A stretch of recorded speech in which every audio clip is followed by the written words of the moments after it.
Ouais, je suis pilote de drone professionnel. Je suis payé pour faire voler ce genre de drone à travers le monde, surtout en France évidemment, puisque je suis français. Et de toute façon, en fait, je n'ai pas besoin de le dire, hein, vous voyez très bien que je suis un professionnel vu mon équipement. Mais je me doute bien que toi aussi tu as envie de faire le même métier que moi, forcément, c'est trop bien. Et cette vidéo est faite pour tous les jeunes entrepreneurs. Alors si cela t'intéresse, n'oublie pas de t'abonner à 0 € par mois sans engagement. Et on va parler des 3 choses les plus importantes pour créer son business en tant que pilote de drone.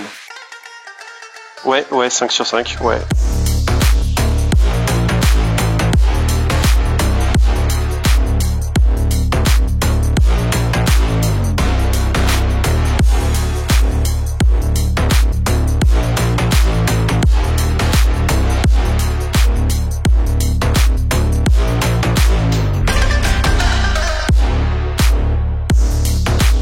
J'essaie de faire la vidéo la plus digeste possible, mais c'est pas gagné, hein, parce qu'on peut vraiment partir dans tous les sens, donc on va voir ce qu'on peut faire. Bien bonjour à tous, jeunes entrepreneurs, installez-vous confortablement, bienvenue pour cette vidéo où on va parler du monde professionnel du drone FPV. Honnêtement, je suis assez surpris du nombre de personnes qui étaient intéressées. J'ai lancé le débat sur mes stories Instagram. Je pensais vraiment ne pas faire cette vidéo et au final, vous avez éclaté les scores. Plus de 90% à vouloir cette vidéo. Donc merci beaucoup pour tous vos messages. Vous avez en quelque sorte contribué à l'élaboration de cette vidéo et je vais essayer de répondre un maximum à toutes vos interrogations. Alors dans un premier temps, on va parler de ce qu'il vous faut comme bagage, que ce soit en termes de matériel, en termes d'expérience, en termes de formation, tout l'investissement personnel à faire avant de se dire professionnel. Ensuite, on va rentrer un peu plus dans le détail de la partie entrepreneuriale qui entoure le domaine du pilote de drone FPV. Parce qu'évidemment, vous vous doutez bien qu'il ne s'agit pas que juste de piloter un drone. Il y a toute une partie sur la démarche des clients, comment vendre ses images, trouver les clients. Et pour finir, on parlera vite fait de la réglementation et des assurances qu'il faut avoir en tant que professionnel. Pour pouvoir vendre ses prestations de drone FPV en France, il faut avoir un petit bagage. Ça, vous inquiétez pas, on en parle un peu plus tard dans la vidéo. Il va falloir que vous créez une structure professionnelle pour pouvoir facturer et payer évidemment vos impôts. Avec ça s'ensuit logiquement une assurance professionnelle liée à votre activité. Et bien évidemment, en tant que pilote de drone professionnel, vous devez avoir la certification de pilote donnée par la DGAC, avoir réussi le théorique drone et la formation pratique de drone stabilisé. Donc oui, vous avez compris, pour être pilote de drone FPV professionnel, il vous faut passer la même formation que ceux qui font du drone professionnel avec un drone stabilisé. En gros, d'un point de vue législatif, il n'y a aucune différence entre ça et entre ça. À l'heure où je fais cette vidéo, il n'y a aucun autre moyen pour être télépilote de drone FPV professionnel. Vous devez passer cette théorie et cette pratique qui a été conçue pour les drones stabilisés. Il y a des formations spécialisées et certifiantes pour devenir télépilote de drone FPV, pour avoir plus de connaissances et pouvoir débuter bien plus facilement et gagner du temps. D'ailleurs, Visio Concept propose ce genre de formation. Je vous mets les liens dans la description, je vais pas en parler dans cette vidéo. Mais pour faire court, il n'y a pas réellement de formation spécialisée pour le drone FPV. C'est à vous de créer votre propre expérience et vous verrez que le parcours d'un pilote de drone FPV à un autre peut être vraiment très différent. Concernant le matériel, eh bien là c'est à vous de choisir, tout dépend évidemment de votre trésorerie. Si vous pouvez investir beaucoup, tant mieux, ça va être super intéressant, vous allez pouvoir gagner beaucoup de temps. Et si vous avez vraiment pas grand chose, ça va être un peu compliqué. Quand on va chez un professionnel, on s'attend à ce qu'il y ait le matériel dernier cri, les meilleures caméras, évidemment une expérience, une technique bien à lui. Votre matériel va aussi dépendre des clients que vous ciblez. Si vous ciblez le cinéma, ça va pas être pareil que si vous ciblez les petits prestataires ou même les clients particuliers qui auront beaucoup moins d'attentes que le cinéma où là il va falloir les gros porteurs, les caméras cinéma, Red Komodo, tout ça. C'est vraiment deux mondes différents et c'est très varié. Dans tous les cas, le plus important, c'est de pouvoir évoluer. Et en parlant de matériel professionnel, je pense que c'est le bon moment pour vous parler du partenaire de cette vidéo qui est Holyland. Holyland, c'est une boîte très connue dans le monde professionnel de la vidéo et aujourd'hui, je voulais vous parler de leurs nouveaux intercoms, les Solidcom C1. Pour ceux qui travaillent en équipe, vous savez à quel point la communication est importante, mais que selon le tournage, cela peut être très difficile de communiquer. C'est là que ces intercoms rentrent en jeu. Je les ai bien évidemment testés avant de vous en parler et je peux vous dire que cela change vraiment la vie sur les tournages. Non seulement vous allez arrêter de crier pour vous faire entendre, mais en plus de ça, cela va vous permettre d'être en communication avec les autres cadreurs sur le tournage, mais aussi les pilotes de véhicules, comme les voitures ou les bateaux. C'est du plug and play, très facile à utiliser et vous pouvez connecter jusqu'à 9 intercoms ensemble. Et si vous pouvez vous le permettre, je vous conseille de choisir leur tout nouveau Solidcom comme c'est un Pro qui est bien évidemment compatible avec les autres, mais lui il a la particularité d'avoir une réduction de bruit assez bluffante. Si vous tournez dans des endroits bruyants, vos collègues n'entendront rien d'autre que vous. En tout cas, si ça vous intéresse, je vous laisse un petit lien Amazon dans la description et on remercie énormément Holyland pour ce beau cadeau. Je ne pense pas que ce soit utile dès le départ d'investir dans des gros porteurs avec des RAID Komodo et tout ça. Vaut mieux voir si le business marche. Rien ne vous empêche de plus tard investir dans du matériel quand vous aurez une entreprise pour d'ailleurs pouvoir faire sauter la TVA lorsque vous aurez acheté votre matériel. Imaginons que vous êtes un peu dans mon cas de figure. Vous commencez le drone FPV sans trop savoir où ça va mener. Moi d'ailleurs, c'est pas du tout 100% de mon activité. Je pense même que c'est plutôt 30% de mon chiffre d'affaires, le drone FPV. Parce que je fais aussi évidemment la réalisation de A à Z avec les caméras au sol, avec le Sony A7S III, quand je fais des pubs pour des marques. En général, moi, on me demande de tout faire. Donc au sol, le drone stabilisé et le drone FPV. Et puis des fois, ça m'arrive aussi d'avoir des commandes spéciales drone où là, je fais du drone FPV et du drone stabilisé. C'est très rare qu'on me demande uniquement de faire du drone FPV, mais honnêtement, de plus en plus de boîtes de production sont intéressées par les images du drone FPV. Donc franchement, je pense pour moi que c'est un marché qui va beaucoup évoluer. Et puis de toute façon, vous le voyez, je pense, à la télé, dans les publicités et tout ça, qu'on voit de plus en plus de drones FPV. Pour vous donner un exemple concret me concernant, moi, c'est souvent des boîtes de production qui font des documentaires, des films. Comme je vous le disais, ça arrive de plus en plus régulièrement qu'on m'intègre dans une mission spécialisée où il y a tout un projet audiovisuel et le drone FPV est une partie de ce projet. Le drone FPV peut être intégré dans plein de projets audiovisuels, par exemple les clips de musique, les documentaires télé, le sport automobile, le sport extrême avec le ski,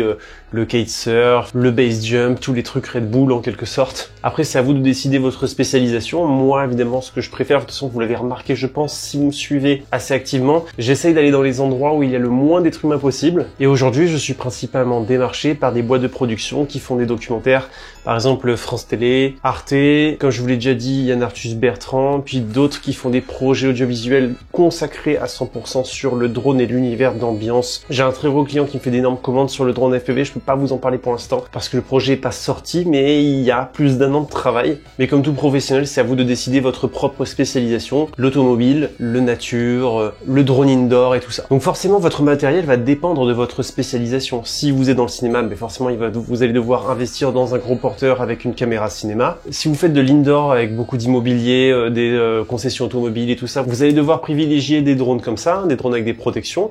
Moi, j'aime beaucoup le Protect 35 de chez eFlight et récemment aussi, il y a le petit Defender 25. La qualité est évidemment un peu moins bien qu'avec ça où on va mettre la dernière GoPro dessus. Mais en tout cas, les deux, selon les projets, ça peut être très intéressant d'avoir ça. Puis comme je vous ai dit, il vous faut obligatoirement une flotte de drones pour que vous puissiez accepter un plus grand nombre de prestations. Pour des questions de sécurité évidentes, si vous faites des vols à proximité de personnes ou d'objets qui risqueraient d'être cassés ou fragiles ou qui coûtent très cher, vous n'aurez pas d'autre choix que d'investir dans des drones comme ça. Je pense d'ailleurs que les drones avec protection en FPV doivent représenter, je dirais, au moins 65% du marché global, si ce n'est pas plus, parce que c'est des drones qui sont très utilisés pour les clips de musique, pour se rapprocher justement du chanteur et des personnes du groupe. Les drones pour faire du long range et du cinématique en extérieur, c'est vraiment encore très ciblé et pas forcément connu de tous. C'est un peu trop niche, même si moi j'utilise beaucoup ce genre de drone. Pour répondre à la question de combien il faudrait investir en tant que pilote de drone FPV professionnel, personnellement je pense qu'il faut mettre un grand minimum, un billet de 1500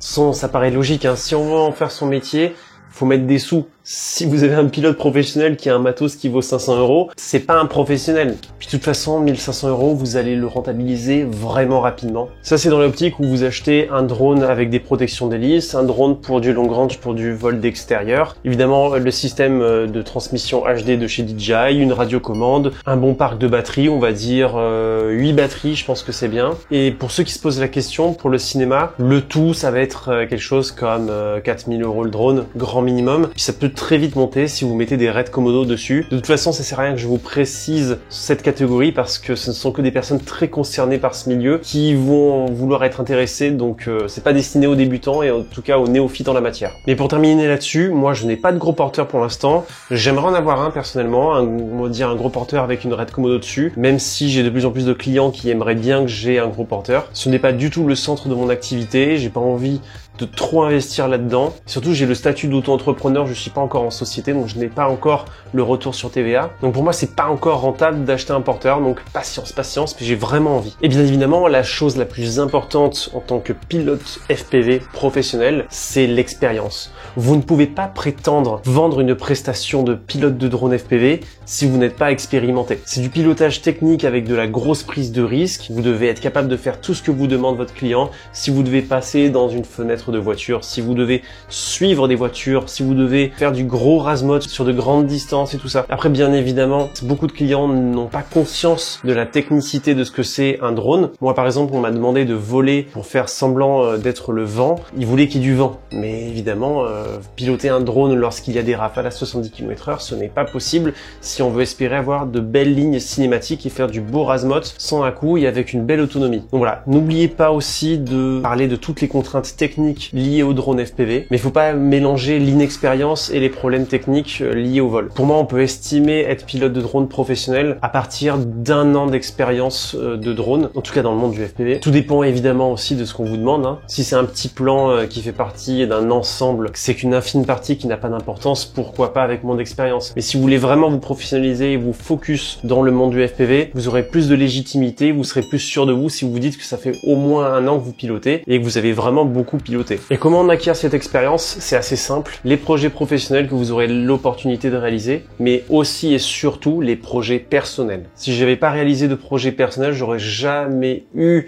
la chance de pouvoir réaliser les projets pro que je fais aujourd'hui. Et de toute façon, c'est un peu le cœur du métier de vidéaste et de créateur de contenu de manière générale. Si tu montres pas ce que tu fais au premier abord, aucun client ne pourra savoir ton niveau. Moi, je pense qu'on a déjà dit pas mal de choses à ce sujet. Maintenant, on va passer sur le côté plus entrepreneurial, quel statut on va créer, comment démarcher des clients, comment maximiser les opportunités et bien évidemment l'importance du portfolio. Alors comme je vous l'avais déjà dit, un pilote de drone FPV doit avoir un statut professionnel légal. Vous pourrez vous déclarer en tant que auto-entrepreneur ou autrement dit micro-entreprise ou bien vous pouvez être en société. C'est vraiment 2 écoles, mais dans tous les cas, normalement, si votre business marche bien, vous allez petit à petit vous rediriger vers l'entreprise. Moi, pour l'instant, pour une question de confort de vie, je suis en auto-entrepreneur, mais la réalité me rattrape et je vais devoir passer en entreprise. Parce que je suis content, les affaires marchent bien. Mais pour ce qui est de mon expérience, et je resterai sur mon expérience personnelle parce que je ne suis pas du tout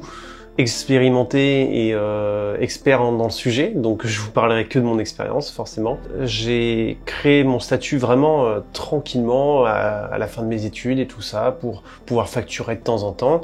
Et comme j'ai déjà pu le dire dans quelques-unes de mes vidéos et à quelques occasions, le métier s'est un peu offert à moi sans que j'y prête trop attention parce que je faisais mes vidéos YouTube et petit à petit j'ai été contacté un petit peu partout et j'ai jamais réellement démarché de clients. Évidemment, ce n'est pas le cas de tout le monde et puis cette situation peut d'ailleurs changer, mais peut-être aussi parce que j'ai bien réussi en amont à présenter mon travail à un maximum de monde. Mais en tout cas, une chose importante que je voulais dire, c'est que ça fait rêver, évidemment, d'être pilote de drone, de faire sa passion son métier, comme je l'ai dit de manière assez légère en intro de vidéo. Mais n'allez pas tout foutre en l'air, surtout si vous avez une vie financière stable, grâce à un salaire qui vient tous les mois, contrairement à ce qu'est la vie d'un auto-entrepreneur. Faites les choses de manière mesurée, prenez votre temps. Moi, j'ai décidé de ne pas m'investir à 200%, parce que sinon, si ça marchait pas, j'allais être à 200% déçu. Donc, quand on est auto-entrepreneur, de toute façon, c'est simple, on a des factures à faire, on fait un devis à un client, il y a un client qui m'appelle. On va prendre un exemple, il y a un locataire de bateau de luxe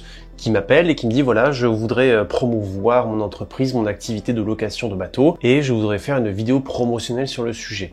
Donc moi, puisque le drone FPV c'est une partie de mon activité, en général j'essaie de vendre un ensemble, comme ça forcément ça me fait un peu plus d'argent. Donc moi je vends en disant écoutez, moi je vous conseille de faire du drone stabilisé mais aussi du drone FPV parce que ça apporte des vues bien dynamiques. Vous pouvez le voir sur mon Instagram et sur mon site que ça apporte vraiment beaucoup de dynamisme et en plus c'est super chouette à l'écran, ça captive la personne qui regarde votre contenu et ça lui donne envie de rester de voir jusqu'au bout. Et puis évidemment le plus important aussi c'est la caméra au sol et puis moi je vends aussi le montage vidéo. Le projet professionnel est réalisé par moi de A à Z pour ce coup-là. C'est ça que j'essaie de vendre au quotidien. Si ce n'est que du FPV que vous faites, de toute façon la personne va vous voir en sachant que vous ne faites que ça.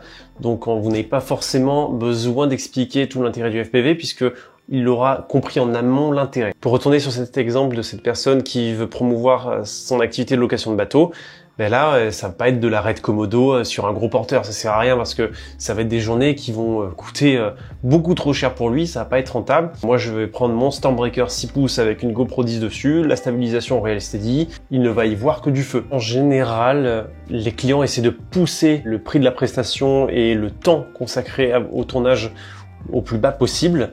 En général, on va vous dire oui, mais voilà, tu vas voler 30 minutes, tu vas faire 3 batteries, ou sinon tu vas voler en 1 heure, ça sera plié, tout ça. Mais dans tous les cas, votre demi-journée, elle est bouclée. En général, même quand on facture une demi-journée, l'autre demi-journée, vous travaillez pas, vous êtes chez vous, vous faites autre chose, ou c'est le matin, et puis l'après-midi, vous rentrez, vous faites le backup et tout ça.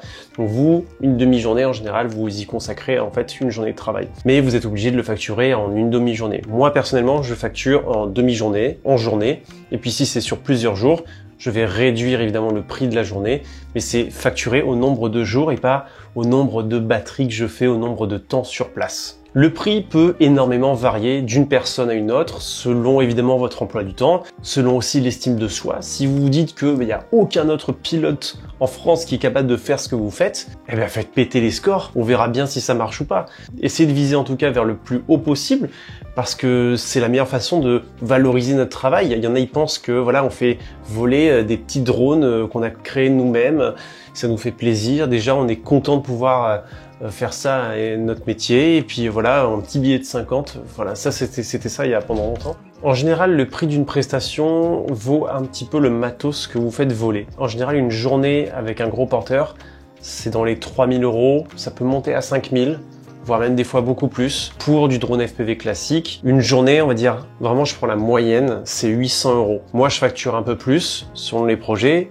Pour d'autres projets, je facture moins. Si je vois que la personne, elle a vraiment envie et je suis pas dans ses tarifs, mais que moi, le projet me plaît, je fais bon, je vais faire une exception pour toi. Si je vois que le projet va être vraiment beaucoup plus technique, que je vais devoir risquer mon matériel, forcément, ça va coûter aussi plus cher. Prenez une moyenne de 800 à 1000 € la journée et grand minimum 500 € la demi-journée. Et alors, comment vous faites pour montrer tous vos atouts, votre talent de pilote au monde entier, à vos futurs et potentiels clients? Et déjà pour moi, ce qui est super important, de toute façon c'est le portfolio de manière générale. Comme toute compétence audiovisuelle, vous devez pouvoir montrer très facilement à quelqu'un, en quelques clics ou en quelques secondes, vos capacités. Honnêtement, je trouve que Instagram est la meilleure façon de se faire connaître, de promouvoir son expérience, son activité. Parce qu'avec la bio, on peut direct dire pilote de drone FPV professionnel, tu peux mettre un lien vers ton site, tu peux mettre ton contact, même pas besoin de site internet. Il y a beaucoup de pilotes professionnels qui sont très connus, qui n'ont même pas besoin de site internet, tellement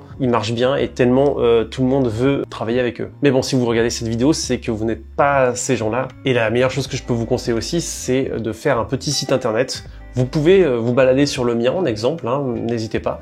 Moi, j'ai fait un site internet où j'essaye plus ou moins de l'actualiser, je n'ai pas forcément trop le temps. Mais voilà, vous aurez une petite idée de comment réaliser un site, comment valoriser votre travail et essayer de rediriger au mieux le client vers les prestations que vous avez envie de faire et que évidemment vous réalisez. Mais Instagram, c'est bien parce qu'on peut vous contacter très facilement, mais si vous voulez vraiment paraître professionnel, c'est quand même assez important d'avoir un site internet. Pour finir, on va parler vite fait de la réglementation et des assurances qui tournent autour du drone FPV. Alors au niveau de la réglementation, c'est compliqué. Vous doutez bien que la théorie qui doit être appliquée avec ces réglementations ne sont pas du tout en adéquation avec la réalité du monde professionnel du drone FPV, que vous pouvez vous mettre en danger, vous et votre matériel, même les personnes aux alentours, si vous respectez à 100% la réglementation, notamment en ce qui concerne les fréquences hertziennes. Évidemment, les responsables de cette réglementation ont conscience que c'est très difficile d'être appliqué au drone FPV, c'est pour ça qu'il y a énormément de laxisme pour l'instant à ce sujet, et c'est pour ça qu'il faut être vraiment vigilant, surtout quand on pilote un drone FPV en agglomération ou à proximité d'un grand groupe de personnes. 90% du temps, mes prestations FPV, elles sont réalisées dans des terrains ou des propriétés privées, sur des routes fermées, en tout cas où il y a tout un encadrement autour de ça, où il n'y a aucun tiers au tournage, et la majorité du temps, je suis de toute façon perdu en pleine nature. Et si je fais du drone FPV en agglomération, en général, c'est sous le map d'une autre entreprise, et moi je suis juste le télépilote, et c'est eux qui s'occupent de toute la paperasse administrative autour de ça. Mais en tout cas, moi, personnellement, je ne me prends jamais la tête à faire de l'agglomération, donc je ne peux pas vous conseiller d'aller dans ce domaine. Et peu importe si vous avez le droit ou pas, je vous conseille de manière générale d'éviter de survoler des foules de personnes parce que le jour où il y a un accident grave à ce sujet, eh bien, on va tout nous interdire. Bon, puis d'ailleurs, quand il y a un accident, qu'est-ce qui se passe en général? Mais on a des assurances. Il est très important, et d'ailleurs, c'est une obligation d'avoir une assurance, la responsabilité civile aérienne. Moi, je vous conseille de l'accompagner d'une responsabilité professionnelle aussi. Donc ça, vous êtes sûr que vous, dans tous les cas, vous serez assuré. C'est encore quelque chose qui est très compliqué. Les assurances de drone FPV, en général, c'est des assurances au tiers. C'est pas sur votre matériel. Donc si vous pétez votre matériel, c'est tant pis pour vous. En général, vous êtes juste protégé des dégâts que vous faites à autrui, à tout ce qui vous entoure. Et écoutez, j'ai parlé de pas mal de choses. Je vais vérifier sur Instagram un petit peu vos questions pour voir si je ne suis pas passé à côté de choses intéressantes à vous dire. Alors de manière générale, les questions, c'est surtout sur les tarifs, comment on démarche des clients et tout ça. Donc c'est vrai que je vous ai pas trop parlé de comment démarcher des clients parce que j'en ai pas fait vraiment l'expérience personnelle, mais en tout cas moi ce que je peux conseiller, c'est de vous rapprocher auprès de boîtes de production qui n'ont pas de télépilote professionnel et comme ça moi à chaque fois que eux auront des projets pro, ils vont s'adresser à vous et vous aurez pas un client direct qui va vous demander. Et en plus les boîtes de production ont eux leurs clients, c'est eux qui font le démarchage et ce sera beaucoup plus stratégique pour vous de s'orienter vers ces personnes-là qui en plus savent vos tarifs. Vous aurez toujours les mêmes tarifs avec eux, donc pourquoi pas? En tout cas, la chose la plus importante pour moi lorsqu'on démarche, c'est de ne pas perdre de temps. Faites les choses de manière concise, précise, simple et que vous puissiez reproduire avec plein d'autres personnes et surtout allez voir des personnes avec qui vous allez pouvoir retravailler. N'allez pas perdre du temps à démarcher des gens que vous allez voir une seule fois. Pour moi, ça c'est du temps perdu et c'est pas ceux-là qui vont payer vos factures. De toute façon, vous le verrez bien pour ceux qui vont se lancer. C'est vraiment une expérience qui peut être très différente d'une personne à une autre. Moi, je suis énormément sollicité grâce à mes vidéos YouTube, mon Instagram et du coup mes compétences et au fil du temps mes contacts. Et si je devais recommencer aujourd'hui à zéro, vraiment, j'irais voir les boîtes de production. Chose très importante que j'ai oublié de vous parler aussi, et vous l'avez fait savoir, c'est en fait quand on est pilote de drone, on n'est pas juste pilote de drone, on n'est pas juste là à faire voler un truc bizarre dans les airs. Il y a une caméra au bout. Et en fait, on est juste un cadreur qui cadre avec un drone. On est un caméraman, un cadreur. Donc il est super important de savoir régler une caméra. Je vais pas vous en parler dans cette vidéo parce que c'est beaucoup trop long, mais si vous ne savez pas régler une caméra, si vous ne savez pas ce que c'est que la règle des tirs, la balance des blancs, si vous savez pas de quoi je parle quand je vous dis que 30 images par seconde c'est un shutter à 1/60, c'est qu'il va falloir retravailler un peu tout ça avant d'être pro. Ayez aussi beaucoup d'expérience dans le montage vidéo parce que c'est vous votre community manager, c'est vous qui allez représenter votre entreprise. Essayez aussi de vous vendre, soyez propre sur vous lorsque vous allez voir des clients, parlez distinctement. On n'a pas juste une tâche précise, chaque jour est différent, chaque prestation est différente, chaque client est différent. Et voilà, écoutez, je peux pas mieux conclure cette vidéo. Alors je vous remercie d'avoir regardé ça jusqu'au bout. J'espère que mes explications ont été assez digestes. Puis pourquoi pas parler d'autres choses de manière un peu plus professionnelle. Dites-moi en commentaire si vous avez des idées. Et puis évidemment, dites-moi si ça vous a plu. Alors d'ici les prochaines vidéos, je vous dis salut et portez-vous bien.